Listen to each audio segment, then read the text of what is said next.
નમસ્કાર દર્શક મિત્રો, શિનોર સમાચારમાં હું મેઘા અગ્રવાલ આપનું હાર્દિક સ્વાગત કરું છું. આપ જોઈ રહ્યા છો શિનોર સમાચાર.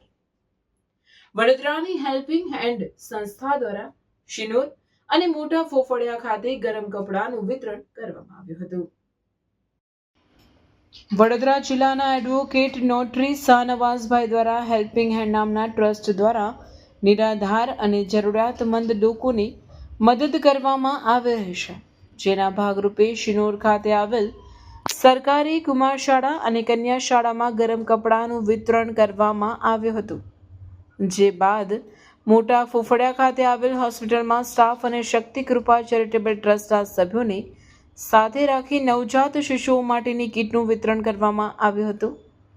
હેલ્પિંગ હેન્ડ સંસ્થાના પ્રતિનિધિ સ્વરૂપે અમીનભાઈ ઇસ્માઇલભાઈ સાથે એડવોકેટ પ્રકાશભાઈ માસ્તર દ્વારા ગરમ કપડાના વિતરણ સાથે સંસ્થાની કામગીરીની સમજણ આપવામાં આવી હતી. હેલ્પિંગ હેન્ડ સંસ્થા દ્વારા ગરમ કપડા કરવામાં આવેલ કામગીરીને લોકોએ બિરદાવી હતી. રિપોર્ટર સંજય ખત્રી, શિનોર સમાચાર ન્યૂઝ, શિનોર.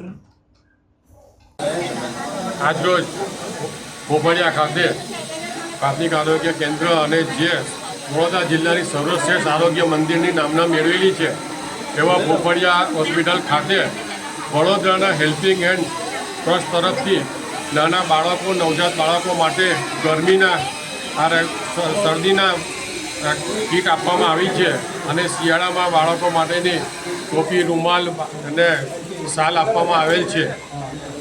આ કીટ વર્ષોથી સેવાભાવી સંસ્થા એવી વડોદરા ખાતેની હેલ્પિંગ હેન્ડ દ્વારા આપવામાં આવેલ છે અને હેલ્પિંગ હેન્ડના જે ફાઉન્ડર મેમ્બર છે શાહનવાઝ હુસેન પઠાણ, એડવોકેટ નોટરી, એમનો ખૂબ ખૂબ આભાર માનીએ છીએ અમે કે જેમણે અમારી સંસ્થાને અને આ ફોફળિયા સંસ્થાને પસંદ કરી અને સેવાનો મોકો આપ્યો.